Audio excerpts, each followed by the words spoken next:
sempurna telah ku terima darimu, bukan karena kebaikanku, hanya oleh kasih karuniamu. Kau pulihkan aku, layakkanku untuk dapat memanggilmu Bapa. Kau beri yang ku pinta saat ku mencari, ku mendapatkan.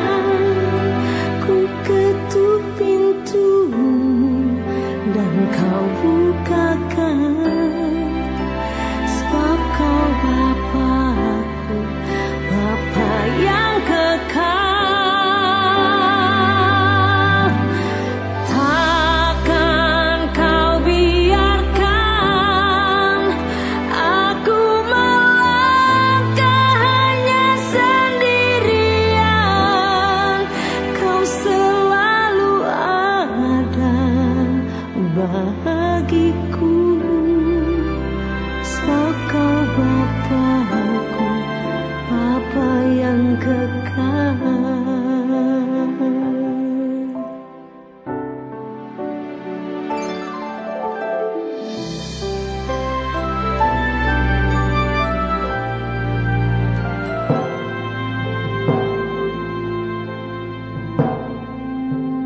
Kasih yang sempurna telah ku terima darimu, bukan karena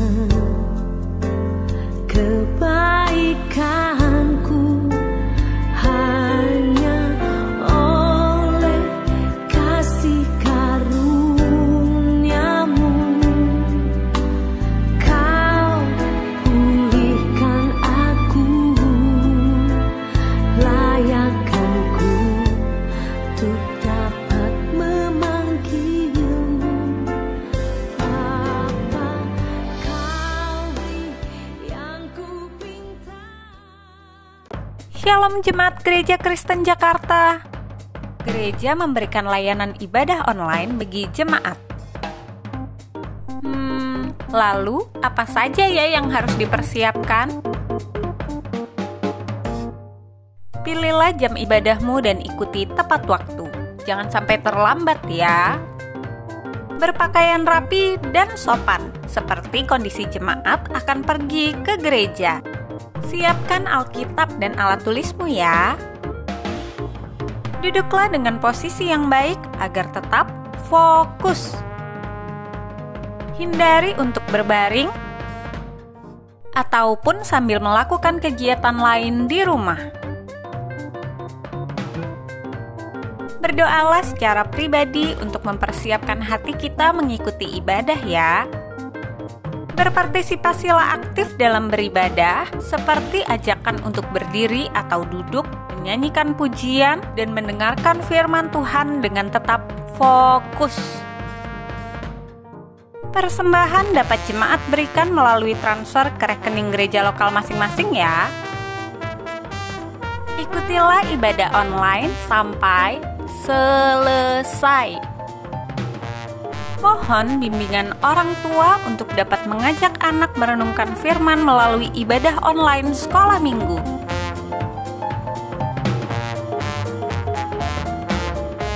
Selamat beribadah, Tuhan Yesus memberkati.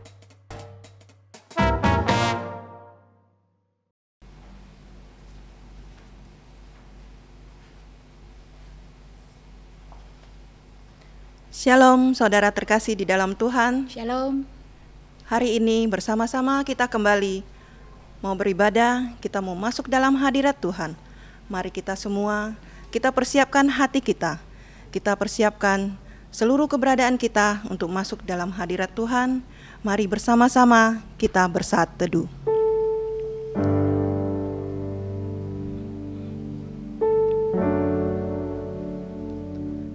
pertolongan kita datangnya dari Tuhan yang menciptakan langit dan bumi dan yang tidak pernah meninggalkan hasil buatan tangannya. Turunlah atas kita kasih karunia dan damai sejahtera dari Allah Bapa, Putra, dan Roh Kudus. Amin. Firman Tuhan kita hari ini dari Mazmur 122 ayat 7-9. Biarlah kesejahteraan ada di lingkungan tembokmu dan sentosa di dalam purimu. Oleh karena saudara-saudaraku dan teman-temanku, aku hendak mengucapkan, semoga kesejahteraan ada di dalammu. Oleh karena rumah Tuhan, Allah kita, aku hendak mencari kebaikan bagimu. Amin. Amin. Sungguh hanya di dalam Engkau ya Tuhan, kami punya kekuatan. Amin Tuhan. Kami ada sukacita. Bahkan kami menyerahkan seluruh kehidupan kami, karena Engkau yang menopang setiap kami. Engkau yang mengiringi langkah-langkah hari lepas hari yang kami lalui. Kami rindu menaikkan syukur kami hanya kepadamu ya Tuhan. Biarlah kami mau tinggikan Engkau, memuliakan Engkau. Kita naikkan pujian, tinggikan dirimu.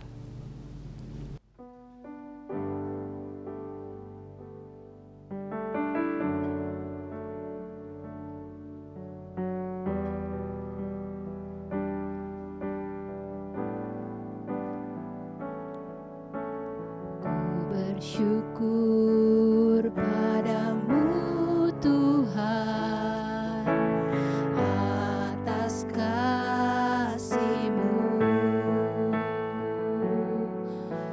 Ku bermazmur bagi nama-Mu yang kudus,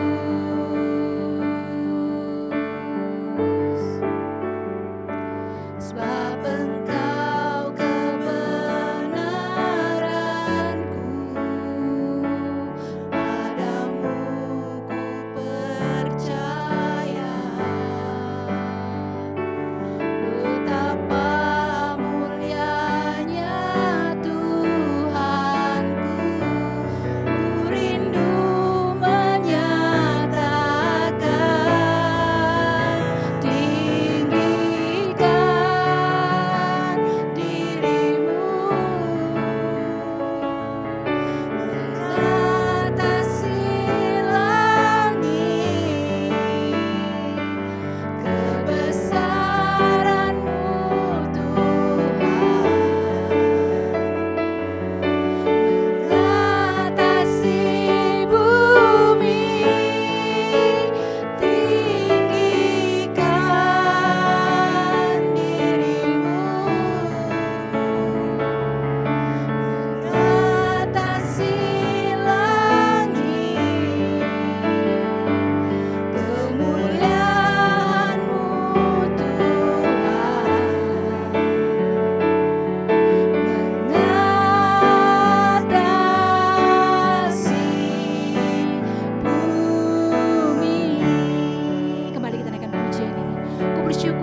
Kita bersatu dalam doa. Sungguh hanya Engkau yang layak kami puji. Hanya Engkau yang layak kami sembah. Sungguh nama-Mu yang besar, Tuhan kami Yesus Kristus. Kami segenap hati ya Bapa, rindu memuji memuliakan Engkau pada pagi hari ini Tuhan. Hanya Engkau yang layak, hanya Engkau yang maha tinggi, yang mampu menopang kehidupan kami, memberikan kami kekuatan baru ya Tuhan, di dalam menjalani hari-hari kami, di tengah kondisi kami pada saat ini Tuhan. Kami tahu kami lemah, kami tahu kami tak berdaya ya Tuhan. Hanya kekuatan dari-Mu Tuhan untuk setiap kami. Kami mampu melakukan hidup kami, aktivitas kami, apapun yang kami perbuat, semua daripada Tuhan. Tuhan, Engkaulah Allah yang sungguh tak terbatas. Biar pada saat ini kami mengalami begitu banyak cobaan, tapi Engkau mampu menopang kami ya Tuhan. Biarlah kerinduan kami pada pagi hari ini Tuhan, kami rindu mengagungkan Engkau, kami merindu meninggikan Engkau, kami rindu menyenangkan Engkau melalui puji-pujian kami. Kami naikkan syukur hanya kepadamu Tuhan. Demi nama Tuhan Yesus, Allah kami yang dahsyat, Allah kami yang berkuasa, Allah kami yang ajaib, kami sudah berdoa dan mengucap syukur. Amin. Saya mengundang setiap kita untuk kita bangkit berdiri. Kita akan mengakui pengakuan iman rasuli di hadapan Tuhan. Bersama-sama, pengakuan iman rasuli.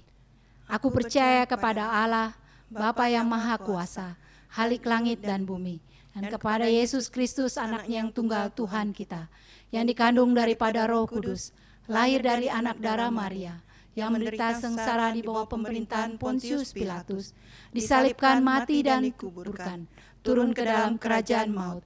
Pada hari yang ketiga, bangkit pula dari antara orang mati, naik ke surga, duduk di sebelah kanan Allah, Bapa yang Maha Kuasa. Dan dari sana Ia akan datang untuk menghakimi orang yang hidup dan yang mati. Aku percaya kepada Roh Kudus, gereja yang kudus dan am, persekutuan orang kudus, pengampunan dosa, kebangkitan tubuh, dan hidup yang kekal. Amin. Silakan duduk Bapak Ibu Saudara sekalian. Ya, benar. Sungguh besar kasih dan anugerah Tuhan di dalam hidup kita. Semua karena pemeliharaan Tuhan, semua karena penyertaan Tuhan. Biarpun gunung-gunung beranjak dan bumi bergoncang, tetapi kasih setia Tuhan tidak pernah beranjak dari kita. Amin ya saudara terkasih.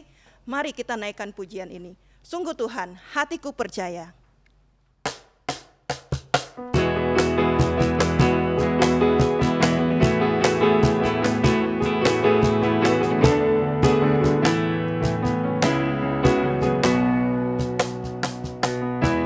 Tuhanlah kekuatan dan mazmurku, ya gunung batu dan keselamatanku. Hanya padamu, hanya padamu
setia. Kasih setiamu tak pergi dariku. Kasih setia. Kasih setiamu tak pergi dariku. Haleluya. Kemuliaan untuk Tuhan kita. Kasih Tuhan yang tak pernah beranjak dari setiap kita. Dari dulu, sekarang, dan selama-lamanya. Amin. Amin. Benar ya Tuhan. Terima kasih ya Bapa atas kasih dan anugerah Tuhan dalam hidup kami. Saat ini ya Bapa, kami mau kembali mendengarkan firman Tuhan. Kami mau diurapi oleh firman-Mu ya Bapa. Biarlah setiap kami ya Tuhan membuka hati kami untuk siap diurapi oleh firman-Mu, supaya setiap kami dapat menghidupi firman-Mu dalam kehidupan kami hari lepas hari.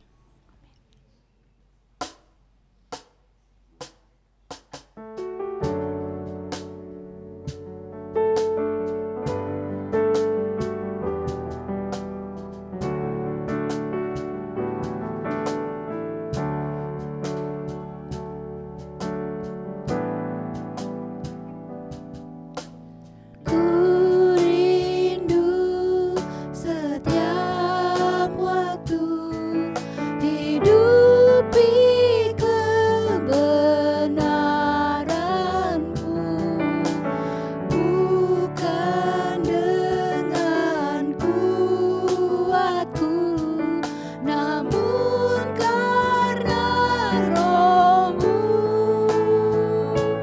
Yesus, Kau yang ku pegang teguh. Ku rindu setiap waktu Tuhan, hidupi kebenaran-Mu.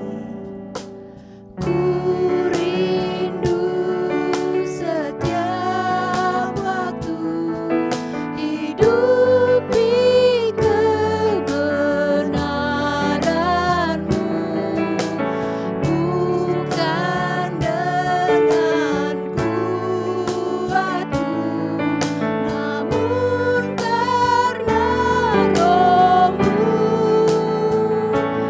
Yesus, Kau yang ku pegang teguh. Engkaulah satu-satunya Tuhan kami. Engkaulah Tuhan, Engkaulah Raja kami. Engkaulah Raja. Berdaulat atas hidupku, ku berserah penuh. Dengan hati yang sungguh-sungguh, ku rindu setiap waktu Tuhan, hidupi kebenaran-Mu. Ku rindu setiap waktu hidupi kebenaran-Mu, Bukan dengan kuat kami, bukan dengan tapi oleh kebenaran, tetapi oleh Roh-Mu Tuhan. karena Roh-Mu. Yesus, Kau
Kami persilakan kepada Bapak Pendeta Fauji untuk menyampaikan firman Tuhan.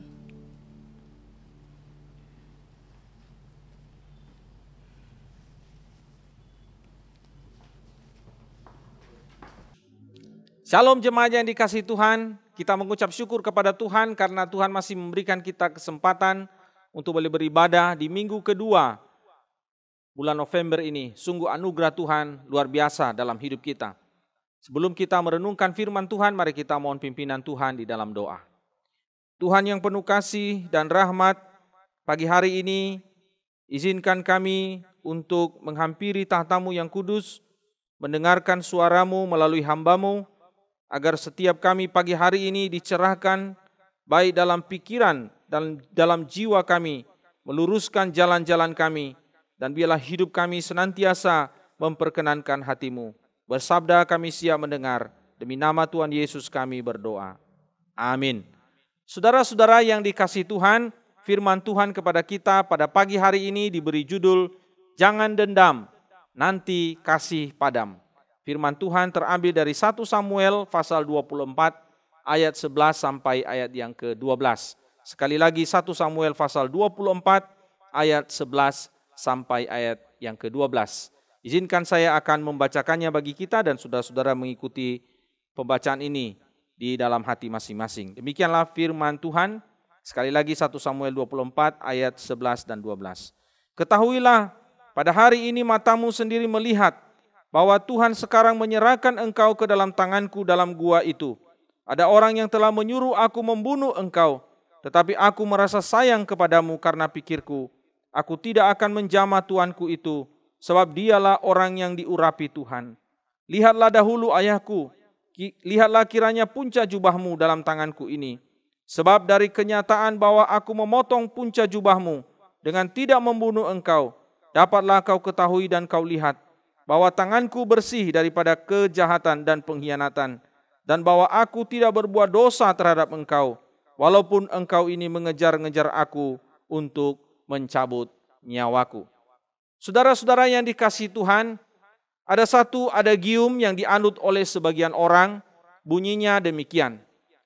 Ada hal-hal di dunia ini yang dianggap tidak patut dimaafkan, dan karena itu dendam harus selalu berlaku. Saudara sekalian, adagium ini dianut oleh sebagian orang Yahudi yang selamat dari kamp konsentrasi Nazi Jerman. Kita tahu bahwa kamp Nazi di Jerman adalah tempat yang sangat mengerikan bagi orang-orang Yahudi pada masa Perang Dunia yang kedua. Di situ tidak hanya terjadi penyiksaan tetapi juga pembunuhan. Sebagaimana kita ketahui bahwa di kamp-kamp itu saudara ada 6 juta orang Yahudi yang dihabisi oleh tentara Nazi. Nah saudara, setelah Perang Dunia yang kedua, sekelompok orang yang selamat dari kamp itu kemudian membentuk sebuah organisasi yang diberi nama Nakam. Nakam itu sendiri artinya para pembalas. Nah saudara, para anggota grup Nakam ini saudara itu terdiri dari 300 orang yang kemudian memiliki rencana untuk membalas dendam terhadap kekejian Nazi terhadap mereka. Dan pembalasan itu dimaksudkan untuk mengobati rasa sakit hati mereka karena perlakuan tentara Jerman atau tentara Nazi Jerman kepada mereka pada masa Perang Dunia Kedua berlangsung. Dan itulah sebabnya kemudian mereka merencanakan untuk melakukan pembalasan dengan 2 cara. Yang pertama, mereka ingin meracuni sungai yang mengalir dari kota-kota besar di Jerman pada waktu itu. Salah satunya adalah kota Berlin. Yang kedua, saudara, mereka ingin meracuni makanan dari para tentara Nazi yang pada waktu setelah Perang Dunia Kedua itu ditahan, dimasukkan dalam tahanan dan diawasi oleh tentara Amerika Serikat. Namun saudara sekalian, semua rencana itu berhasil digagalkan. Saudara sekalian, sejarawan Israel yang juga penulis buku biografi dari para orang-orang terkenal bernama Dina Porat, dia berkata begini dalam wawancara dengan Fox News. Dia mengatakan bahwa apa yang dilakukan oleh orang-orang yang bergabung dalam organisasi Nakam itu adalah sesuatu yang diperlukan sebelum mereka kembali kepada masyarakat. Atau dengan kata lain, sesuatu yang diperlukan sebelum mereka yang selamat atau menjadi korban daripada tentara Nazi itu kembali ke masyarakat. Nah saudara, pertanyaan saya pagi hari ini adalah apakah pembalasan dendam itu adalah sesuatu yang diperlukan oleh seseorang untuk kembali kepada kehidupan yang normal? Dan apakah benar bahwa ada gium yang mengatakan bahwa ada hal-hal yang patut, ada hal-hal yang tidak patut dimaafkan dan dendam itu harus berlaku, itu juga terjadi atau berlaku di dalam kehidupan kita sebagai orang Kristen, sebagai murid Tuhan pada hari ini? Nah, untuk menjawab pertanyaan itu, saudara, kita akan melihat ada dua kebenaran yang kita pelajari bersama dari kisah Raja Daud yang terdapat di dalam 1 Samuel pasal 24 ini. Kebenaran yang pertama yang kita lihat di sini adalah sikap hormat kepada Allah itu membuat orang tidak menyimpan dendam. Nah, saudara, kalau kita membaca mulai dari pasal 18, itu kita sudah renungkan minggu yang lalu, kita melihat bagaimana sikap Saul terhadap Daud. Saul itu sangat benci kepada Daud. Dan itulah sebabnya dia ingin membunuh Daud. Dia ingin menyingkirkan Daud dari hidupnya. Dan Saul itu memburu Daud. Dia memburu Daud seperti memburu binatang, saudara. Ia ingin melenyapkan Daud. Dan oleh sebab itu, saudara, kita melihat mulai dari pasal 18 sampai pada pasal 24 ini, Daud berpindah-pindah tempat menghindari perburuan yang dilakukan oleh Saul kepadanya. Saudara yang saya kasih dalam Tuhan, kalau kita membaca di dalam kitab Mazmur, maka kita melihat bagaimana keadaan atau kondisi yang dialami Daud pada masa-masa dia diburu, hendak dibunuh oleh Saul.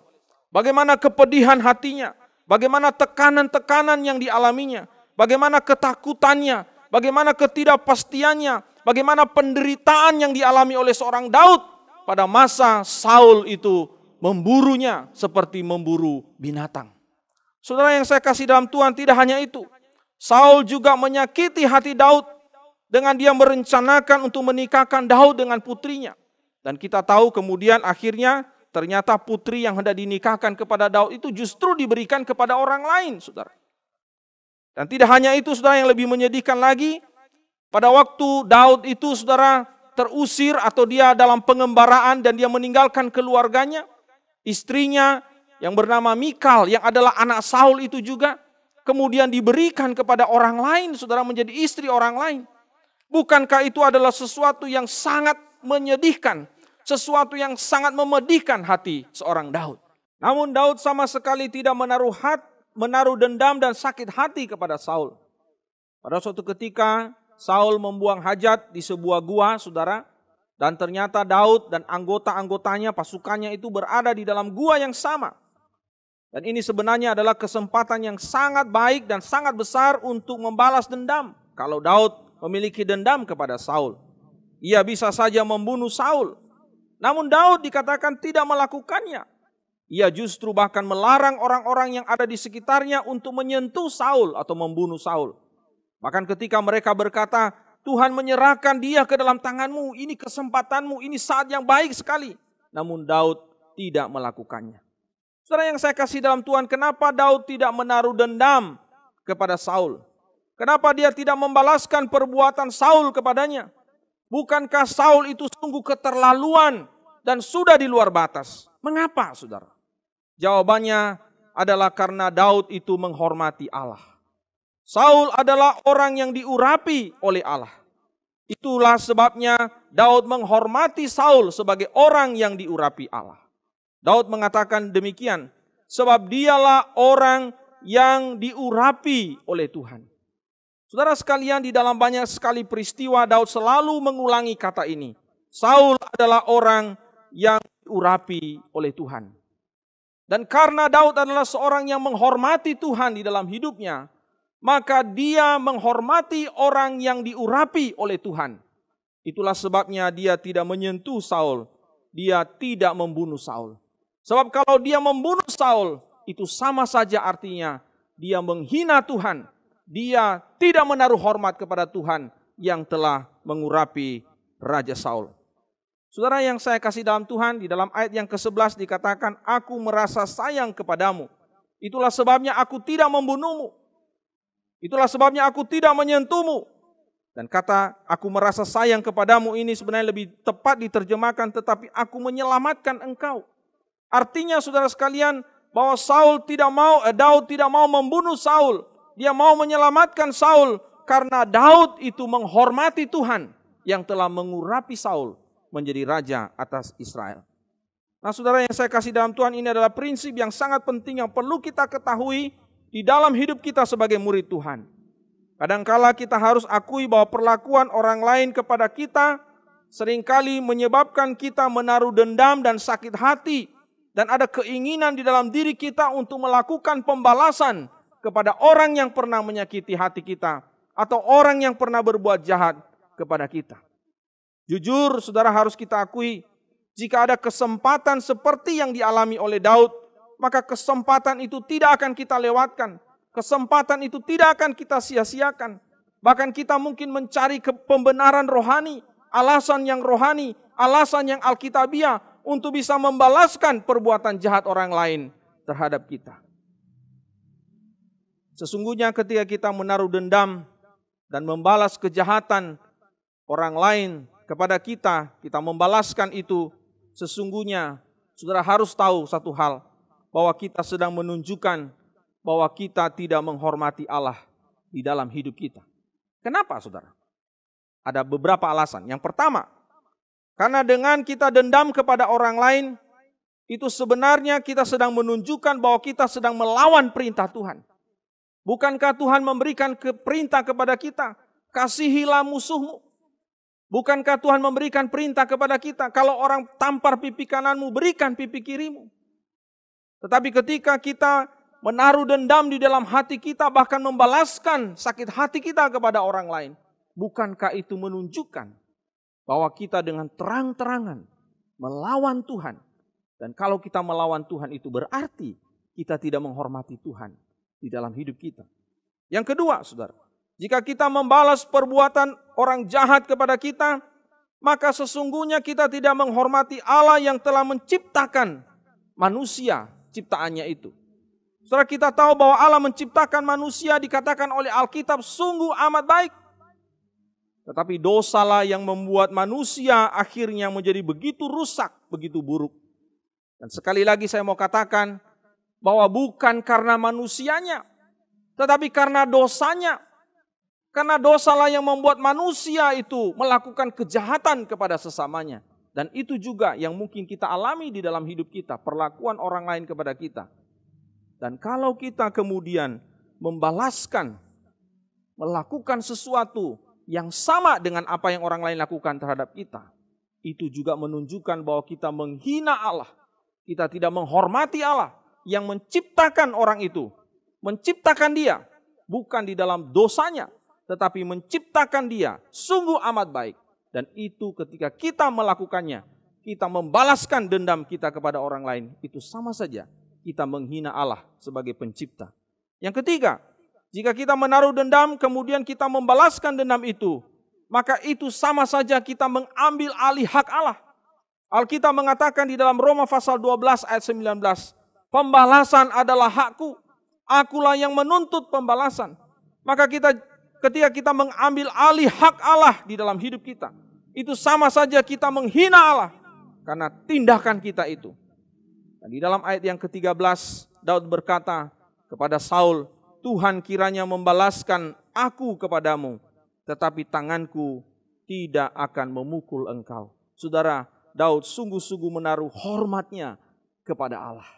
Yang keempat, saudara, jika kita membalaskan dendam kita kepada orang lain, maka itu sama saja merupakan penghinaan terhadap karya salib Kristus yang begitu agung di dalam hidup kita.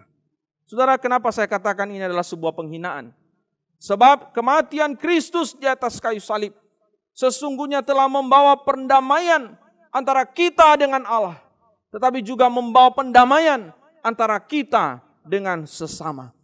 Maka jika salib Kristus telah mendamaikan kita dengan Allah dan mendamaikan kita dengan sesama, tetapi pada saat yang sama kita masih menaruh dendam, kita masih membenci orang lain, dan kita ingin membalaskan dendam kita kepada orang lain, itu sama artinya kita menghina karya salib Kristus.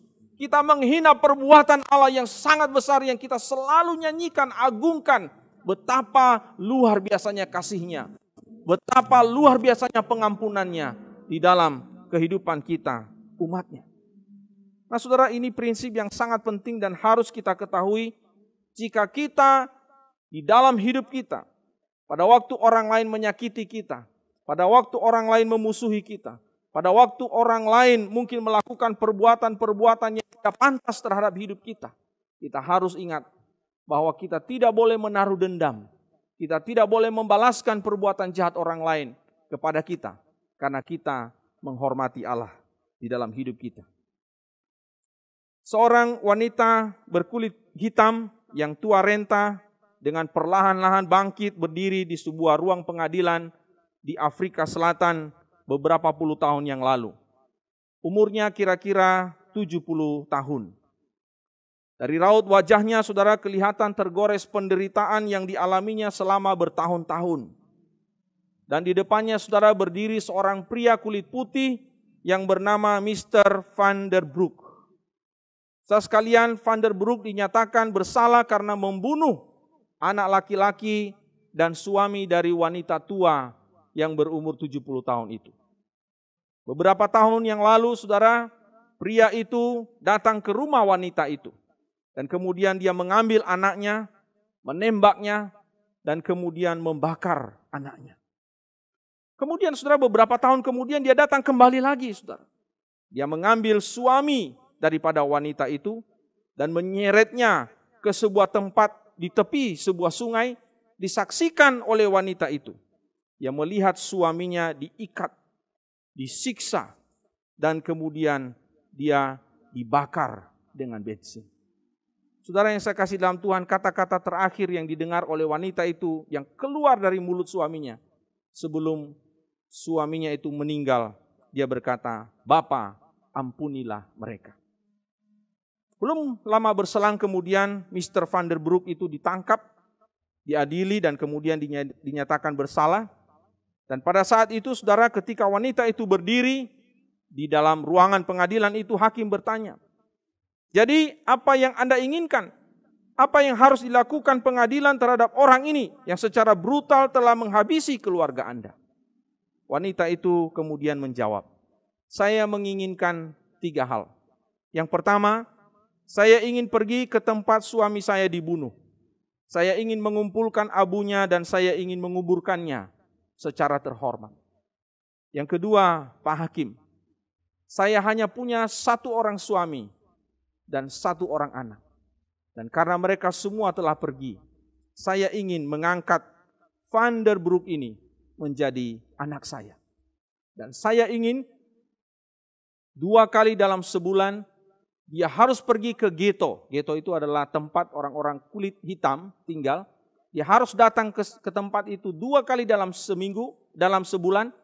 Dan 1 hari dalam pertemuan itu dia harus bersama-sama dengan saya. Dia harus bercakap-cakap dengan saya. Dia harus mengisi hari-hari saya supaya saya juga bisa menyatakan kasih saya kepadanya." Dan yang ketiga, sambil melihat kepada Van der Broek itu, dia berkata, "Saya ingin anak ini, Van der Broek ini tahu bahwa saya memberikan maaf baginya karena Kristus Yesus telah mengampuni dan telah memaafkan dosa-dosa saya dan juga dosa-dosa kita." Dan itulah permintaan suami saya terakhir sebelum dia menghembuskan nafas terakhir.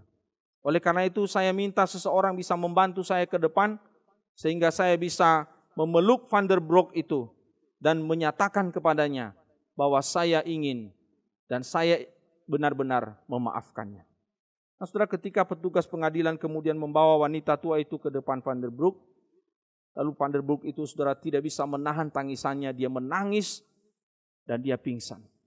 Pada waktu orang-orang di dalam ruangan pengadilan itu menyaksikan peristiwa itu, mereka menyanyikan lagu Amazing Grace. Kalau saya Indonesiakan, sangat besar anugerahmu. Saudara yang saya kasih dalam Tuhan, kata-kata wanita tua itu, karena Yesus Kristus mati untuk mengampuni. Demikianlah wanita ini mengampuni orang yang pernah berbuat jahat kepadanya. Saudara, terlalu sering kita mengatakan kata-kata ini. Terlalu sering kita mengatakan kita mengagungkan karya salib. Terlalu sering kita mengatakan bahwa begitu hebatnya karya salib dalam hidup kita. Tetapi pertanyaannya adalah, apakah kita sungguh-sungguh telah menunjukkan penghormatan kita akan karya salib itu di dalam hidup kita ketika kita memaafkan, mengampuni orang lain. Saudara sekalian, dalam hidup kita ini ada begitu banyak orang yang pernah mungkin membuat kehidupan kita menjadi begitu menderita. Mungkin suami kita yang pernah melukai kita, mengecewakan kita. Mungkin istri kita yang pernah menimbulkan kepahitan di dalam jiwa kita. Mungkin mertua kita, mungkin menantu kita, mungkin anak-anak kita, mungkin orang tua kita. Bahkan mungkin tetangga-tetangga kita yang dekat dengan kita, yang sering bertemu dengan kita, yang menjengkelkan kehidupan kita, hati kita. Bahkan mungkin sesama anggota gereja atau sesama pelayan-pelayan Tuhan di gereja yang juga mungkin pernah menimbulkan luka di dalam hati kita. Apakah kita menghormati Tuhan? Dan dengan demikian kita tidak menyimpan dendam dan sakit hati terhadap orang lain. Yang kedua, saudara, sikap hati yang bersih dari kejahatan membuat orang tidak menyimpan dendam. Saudara, pada waktu Daud memotong punca jubah Saul dengan diam-diam, dikatakan dalam ayat yang ke-6, berdebar-debarlah hati Daud. Saudara sekalian, kalau kita menyelidiki dalam bahasa Ibrani, kata berdebar-debar itu dari kata nakah. Itu artinya memukul hatinya. Coba kita membayangkan, saudara, ketika Daud itu hanya memotong punca jubahnya, artinya ujung jubahnya, dia belum menyentuhnya, dia hanya memotong punca jubahnya, itu sudah mendatangkan rasa bersalah di dalam hati Daud, saudara. Belum menyentuhnya, apalagi membunuhnya, dia hanya memotong punca jubahnya saja, dia sudah merasa bersalah di dalam hatinya. Menarik sekali, saudara. Kalau kita menyelidiki hati daripada Daud ini atau mencoba melihat kedalaman hati seorang Daud ini, sungguh, saudara, di dalam hatinya tidak ada kebencian dan sakit hati, sekalipun Saul itu telah membuat hidupnya menderita bertahun-tahun lamanya. Saudara yang saya kasih dalam Tuhan, kalau kita melihat di dalam ayat yang ke-12, di situ Daud mengatakan, tanganku bersih dari kejahatan dan pengkhianatan. Sebenarnya ini lebih tepat diterjemahkan dengan tidak bermaksud jahat ataupun durhaka. Artinya, saudara yang saya kasih dalam Tuhan, pada waktu Daud itu memotong punca jubah daripada Saul itu sebenarnya bukan karena dia benci kepada Saul, tetapi dia hendak membuktikan kepada Saul bahwa hatinya itu bersih, bahwa hatinya itu tidak ada niat atau maksud yang jahat kepada Saul. Nah, saudara yang saya kasih dalam Tuhan, niat dan maksud-maksud itu, maksud-maksud jahat itu berkaitan dengan hati manusia. Dan Daud benar-benar tulus mengasihi Saul. Sama sekali tidak ada niat jahat di dalam hatinya untuk membunuh Saul.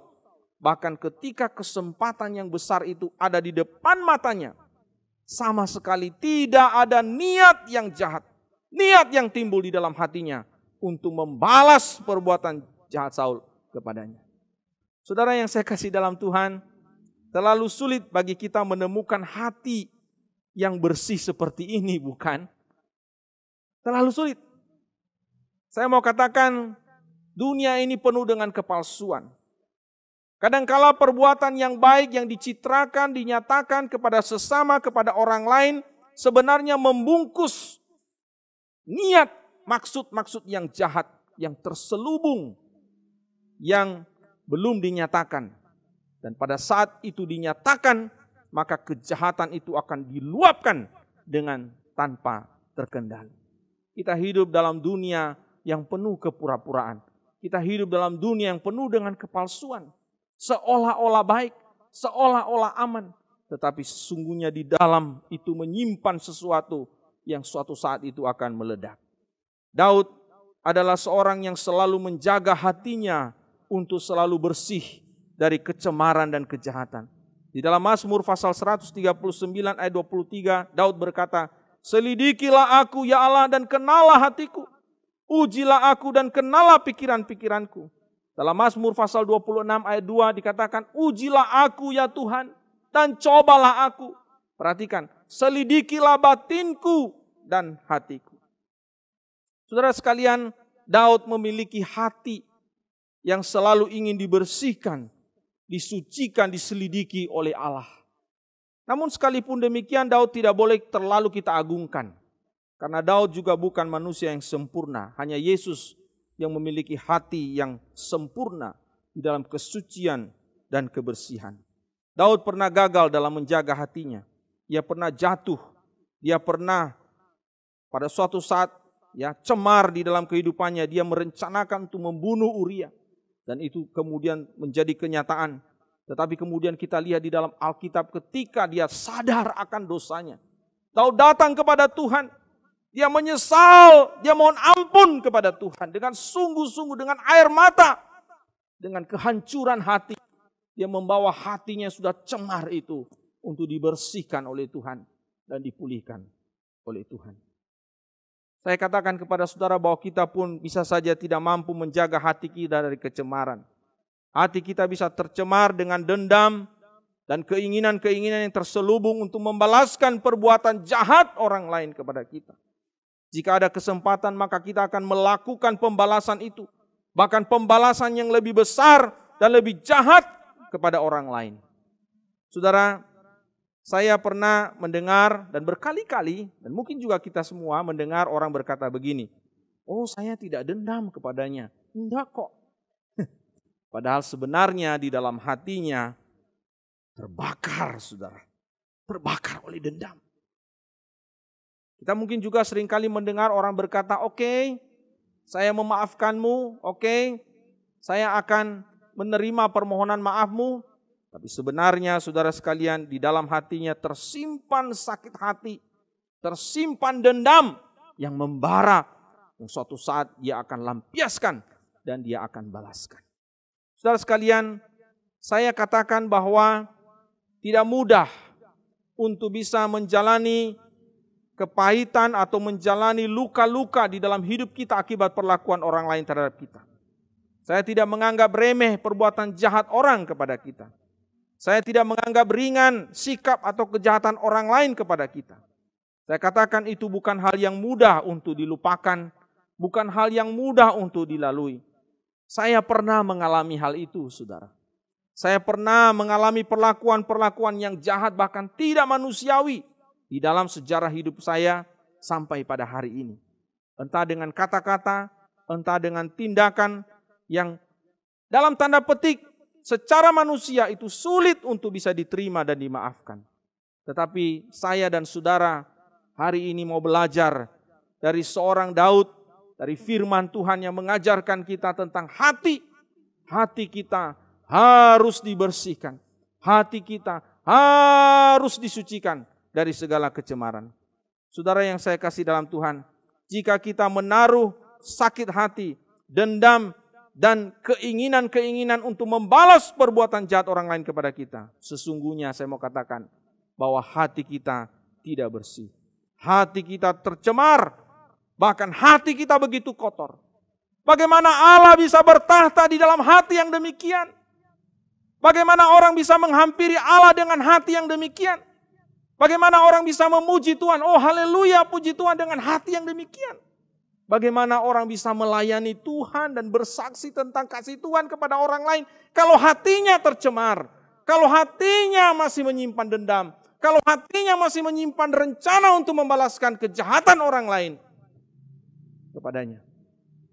Saudara, hanya dengan anugerah Tuhan, kalau kita mau datang kepadanya, maka Ia akan membersihkan hati kita dari segala kecemaran.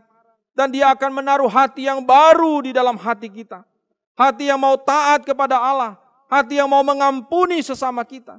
Di dalam Yehezkiel pasal 36 ayat 26 dikatakan, kamu akan kuberikan hati yang baru dan roh yang baru di dalam batinmu. Dan aku akan menjauhkan dari tubuhmu hati yang keras dan kuberikan kepadamu hati yang taat. Kalau selama ini hati kita begitu keras, penuh dengan kebencian dan dendam dan keinginan untuk membalaskannya. Pada hari ini, Kalau kita mau datang kepada Tuhan dengan segala kehancuran hati kita di hadapannya, maka Dia akan membersihkan hati kita. Dia memberikan kepada kita hati yang baru, hati yang mau taat, hati yang dijauhkan dari segala kekerasan hati yang lembut untuk mau mengampuni orang yang bersalah kepada kita. Saudara sekalian, jika hati kita bersih, maka kita bisa melihat segala sesuatu dengan objektif. Kita bisa melihat orang yang menyakiti hati kita dengan sudut pandang yang lain, sudut pandang yang baru, sudut pandang yang berbeda. Kita juga bisa melihat bahwa orang yang berbuat jahat kepada kita bisa saja adalah korban dari perlakuan orang lain kepada mereka juga. Sehingga mereka meneruskan atau mereka mengulangi perbuatan yang telah mereka terima dari orang lain terhadap mereka. Dan mereka teruskan itu kepada kita. Kita bisa melihat saudara sekalian dari sudut pandang yang lain bahwa manusia itu tidak sempurna. Dan justru kalau kita melihat di dalam sejarah manusia, Allah memakai orang-orang yang tidak sempurna itu. Dan sama juga seperti kita yang tidak sempurna ini, melayani Tuhan dan hidup di hadapan Tuhan sebagaimana kita ada sampai hari ini. Dan hati yang bersih, hati yang disucikan, hati yang baru itu akan menolong kita untuk melihat secara objektif bahwa ada maksud-maksud Tuhan yang indah di balik setiap peristiwa yang kita alami, kepahitan, kekecewaan, penderitaan, kekejaman-kekejaman yang mungkin kita alami dalam hidup kita ini. Untuk mendewasakan kita, membentuk kita, dan menjadikan kita orang-orang yang mampu mengasihi orang lain, membalas kejahatan orang lain dengan kasih kita. Dan kasih itu adalah kasih yang sempurna dari Tuhan. Saudara, seorang pemuda bernama Johnson, sejak kecil dia sudah menaruh dendam kepada ayahnya. Kenapa, saudara? Sebab Johnson diperlakukan kasar dan kejam oleh ayahnya. Ayahnya tidak hanya berlaku kejam kepada Johnson, tetapi juga kepada ibunya dan saudara-saudaranya. Itulah sebabnya saudara, berkali-kali Johnson ngomong kepada mamanya. Dia bersumpah, dia berkata begini, "Mak, lihat ya mak, kalau nanti saya udah besar, akan kubunuh itu papa." Saudara, berkali-kali dia mengatakan kata-kata itu. Yang paling diingat oleh Johnson, suatu hari papanya itu sakit, saudara. Ya, dan pada waktu dia sakit, dia minta istrinya, anak-anaknya itu harus pijit kakinya. Nah hari itu saudara, Johnson yang pijit kaki papanya. Nah pada waktu malam itu dia memijit kaki papanya yang sakit itu, dia tertidur saudara. Jadi sambil dia duduk di pinggir ranjang, dia tertidur. Nah pada waktu papanya lihat dia tertidur sambil mijit kakinya saudara, kaki papanya itu langsung refleks, dia tendang kepala anaknya itu sampai tubuh dari Johnson yang masih kecil itu terlempar saudara. Dan itu adalah kesan yang sangat dia ingat. Menyakitkan sekali. Dan dia selalu ingat sampai dia bertumbuh menjadi seorang pemuda, saudara, menjadi seorang yang dewasa. Namun dendam itu tidak bisa terwujud, saudara. Karena ayahnya keburu meninggal. Dan pada waktu ayahnya meninggal, saudara, karena komplikasi, Johnson tidak menangis, saudara. Pada waktu orang-orang yang datang berkunjung memberikan ucapan duka, menangis, bahkan ada yang meraung-raung, saudara, Johnson justru tersenyum, saudara. Dalam hati dia berkata, syukur papa cepat meninggal.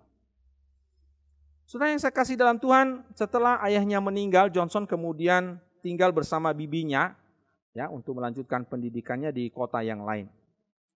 Saudara, setali 3 uang, saudara. Bibinya sama juga. Hanya bibinya tidak pukul dia, tapi kata-kata bibinya, saudara, waduh, tiap hari begitu menyakitkan. Kata-katanya kasar. Setiap hari kata-kata binatang keluar dari mulut seorang bibi kepada Johnson. Kecoa lu, bebek lu, dan sebagainya. Ya, kira-kira itu gambarannya. Kata-kata makian tiap hari menjadi makanannya. Saudara, kalau di rumah Johnson itu manis sekali. Dia nurut, patuh, taat ya sebagai seorang anak yang bertumbuh remaja ya, makin besar. Tapi saudara sekalian, kalau di luar rumah dia menjadi liar dan buas. dia suka tawuran, dia suka berkelahi. Dan kalau dia pukul lawannya, saudara ya, kalau dia pukul lawannya, dia membayangkan lawannya itu seperti bapaknya atau bibinya, saudara ya. Jadi kalau dia tinju, ya lawannya itu, dia itu membayangkan itu wajah papanya, saudara. Coba bayangkan, saudara. Kalau dia cekik temannya, saudara, dia mencoba membayangkan bahwa orang yang di hadapannya itu adalah papanya sendiri. Dia cekik, saudara. Kalau dia injek seseorang, dia membayangkan bahwa orang dia injek itu adalah papanya atau bibinya. Dia mencoba untuk melampiaskan dendamnya dan sakit hatinya kepada orang-orang yang dia pukul, dia tendang, dia cekik, dia injek. Sampai suatu hari Johnson mengikuti sebuah retreat di sekolahnya. Dan di situ dia mendengarkan firman Tuhan yang berbicara tentang hati manusia. Hati yang tercemar, hati yang penuh dengan dendam dan sakit hati. Johnson menyadari hatinya tidak lagi bersih. Dia menyimpan sakit hati kepada ayahnya dan bibinya. Dan dia tahu bahwa hati yang cemar itu membuat dia tidak bisa mengalami damai sejahtera di dalam hatinya. Hidupnya selalu dipenuhi dengan amarah. Hidupnya selalu jauh daripada damai sejahtera yang selalu sebenarnya dirindukannya di dalam hatinya. Hidupnya penuh dengan kepahitan. Dan pada waktu itu, saudara, dia datang meresponi panggilan Tuhan kepadanya. Dengan hati yang hancur, pada waktu altar call panggilan kepada anak-anak muda yang hadir dalam retreat itu, dia datang kepada Tuhan dan dia berkata, Tuhan, hati saya kotor, hati saya cemar.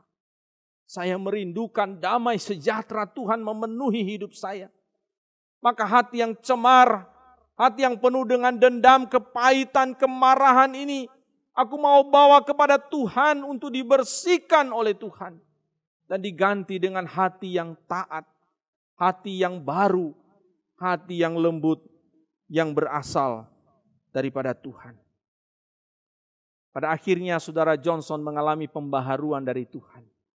Dan secara perlahan dan bertahap, karena hatinya sudah mengalami damai sejahtera Tuhan, dia mulai belajar untuk mengampuni, melepaskan semua dendam-dendam dari dirinya. Dan dia bisa menerima semua kepahitan dan semua penderitaan-penderitaan yang pernah dilaluinya, dijalaninya dari sudut pandang yang baru, dari sudut pandang Allah.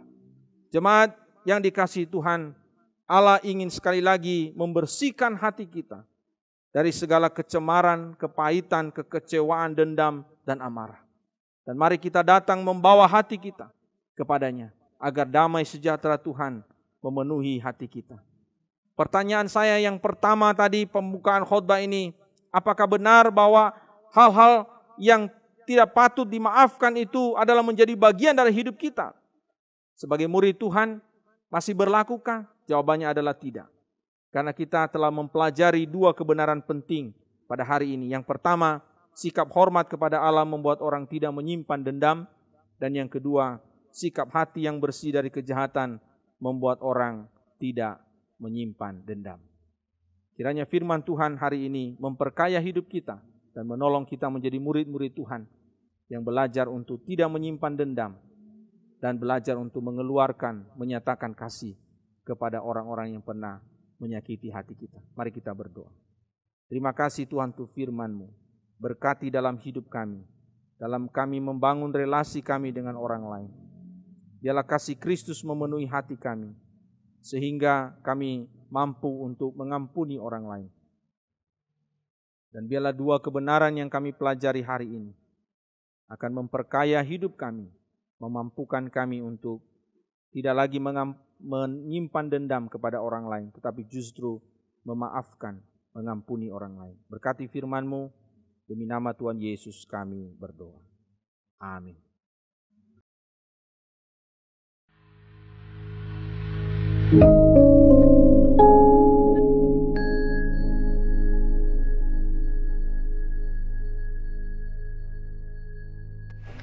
Orang Kristen adalah murid Kristus yang bersemangat melihat apa yang Tuhan kerjakan untuk membangun kerajaan-Nya di dunia dan ingin mengambil bagian di dalamnya. Bila memandang Indonesia, bahkan dunia ini, kita menemukan ratusan suku bangsa dengan beragam budaya dan bahasanya masing-masing. Sayangnya, sebagian di antara mereka belum mengenal namanya, apalagi menyembah Dia. Tuhan sangat mempeduli setiap suku bangsa. Bagaimana mereka dapat percaya kepada Dia jika mereka tidak mendengar tentang Dia? Bagaimana mereka mendengar tentang Dia jika tidak ada yang memberitakannya? Dan bagaimana mereka dapat memberitakannya jika mereka tidak diutus? Doakan agar ada jemaat Tuhan yang terpanggil menjadi utusan atau goer atau misionaris untuk pergi memberitakan kabar baik ke tempat-tempat di mana Injil belum diberitakan. Panggilan untuk menjadi goer atau misionaris tidaklah mudah, membutuhkan pergumulan untuk meninggalkan banyak hal. Perlu persiapan, baik rohani, fisik, mental, dan karakter. Doakan agar mereka yang jelas akan panggilan Tuhan dapat benar-benar dipersiapkan untuk dapat menjadi utusan yang sehat, tangguh, dan efektif.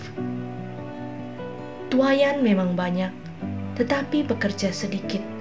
Karena itu, mintalah kepada Tuhan yang empunya tuayan, supaya Ia mengirimkan pekerja-pekerja untuk tuayan itu. Saudara-saudara yang dikasihi Tuhan, pada hari ini kita akan berdoa untuk beberapa hal yang berkaitan dengan misi Gereja Kristen Jakarta. Mari kita berdoa bagi jemaat Tuhan yang terpanggil untuk menjadi utusan Tuhan atau misionaris yang pergi memberitakan kabar baik di tempat-tempat di mana Injil belum diberitakan. Panggilan untuk menjadi seorang misionaris tidaklah mudah, membutuhkan pergumulan untuk meninggalkan banyak hal, untuk persiapan rohani, fisik, dan mental. Mari kita berdoa agar mereka yang telah terpanggil untuk memenuhi panggilan Tuhan ini dapat mempersiapkan diri mereka untuk menjadi utusan-utusan yang sehat, tangguh, dan efektif di dalam melayani Tuhan. Mari kita bersama-sama berdoa untuk hal ini. Bapa kami dalam surga, kami datang kepadamu. Kami berdoa bagi para utusan-utusan Tuhan di ladang-ladang Tuhan, di ladang-ladang misi yang Tuhan sudah panggil, yang adalah anak-anak-Mu, baik mereka yang adalah orang-orang awam maupun mereka yang terpanggil secara khusus, dibina, dibentuk melalui pendidikan teologi. Kami berdoa, kami mau serahkan mereka dalam tangan-Mu. Kiranya Engkau memperlengkapi mereka sebelum diutus, agar mereka sungguh-sungguh siap untuk menjadi pelayan-pelayan Tuhan yang memberitakan Injil Tuhan, yang secara efektif mengabarkan kasih Tuhan dan bertahan di dalam kesulitan-kesulitan yang mungkin mereka hadapi di ladang-ladang misi yang ada. Terima kasih Tuhan. Kami berdoa, kami serahkan semua permohonan misi kami ini ke dalam tangan-Mu. Demi nama Tuhan Yesus kami berdoa. Amin.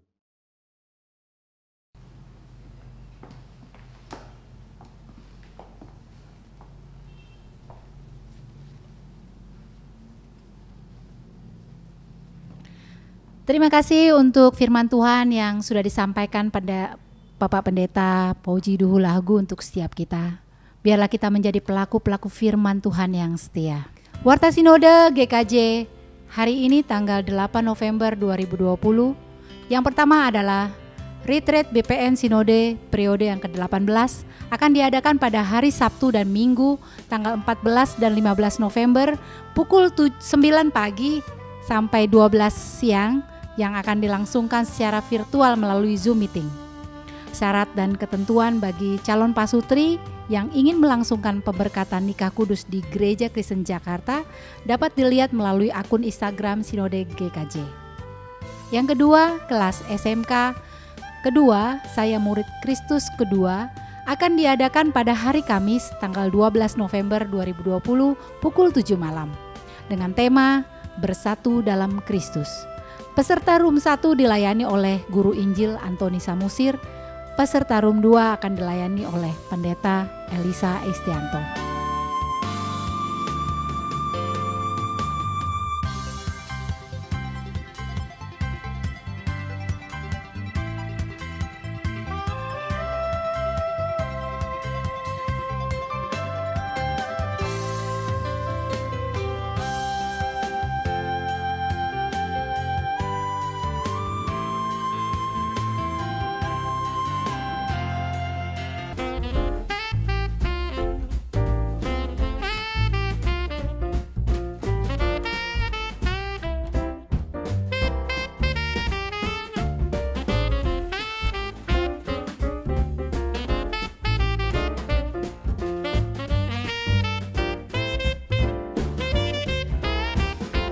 Demikian Warta Sinode hari ini.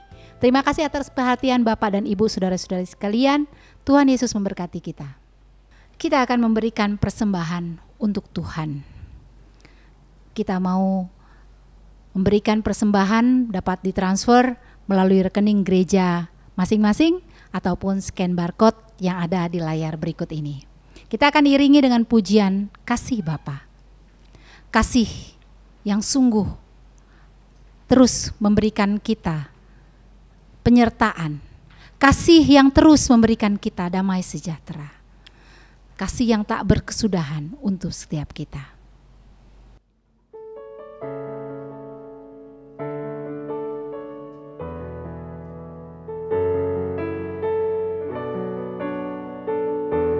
Kita katakan seperti mentari yang bersinar.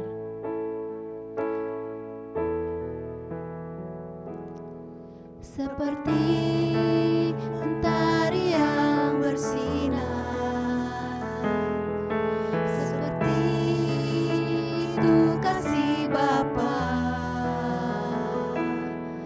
seperti gelombang samudra, takkan pernah berhenti Kau mengasihiku. Seperti tingginya langit biru,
Mari kita bersatu dalam doa.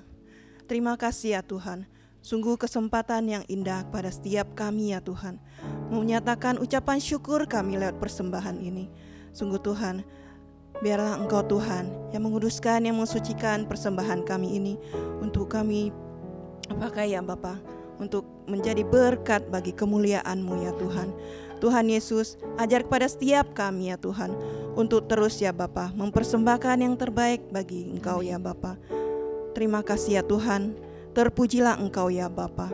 Ajar juga kepada setiap kami untuk selalu berharap kepadamu ya Tuhan. Terpujilah Engkau Tuhan. Dalam nama Tuhan kami Yesus Kristus yang hidup kami berdoa. Haleluya. Amin. Amin. Saudara terkasih, saatnya kita akan mengakhiri ibadah kita. Mari kita semua, kita bangkit berdiri, kita akan menaikkan pujian doksologi.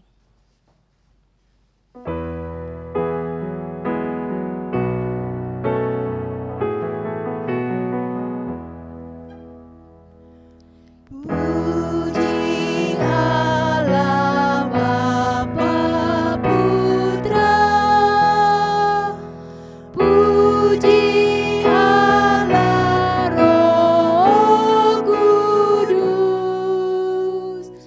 ketiganya yang esa. Pohon selamat sumber berkat. Amin.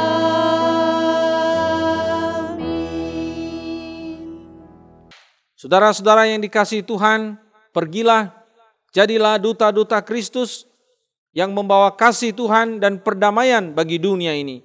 Arahkanlah hatimu kepadanya dan terimalah berkat-Nya. Tuhan memberkati engkau dan melindungi engkau. Tuhan menyinari engkau dengan wajah-Nya dan memberi engkau kasih karunia-Nya. Tuhan menghadapkan wajah-Nya kepadamu dan memberi engkau damai sejahtera-Nya dari sekarang sampai selama-lamanya. Amin.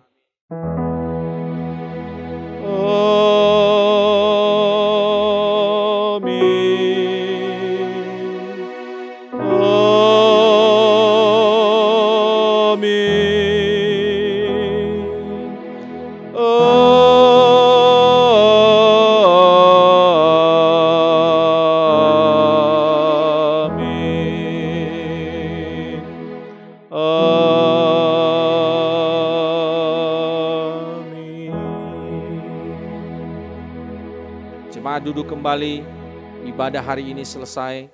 Tuhan Yesus memberkati kita.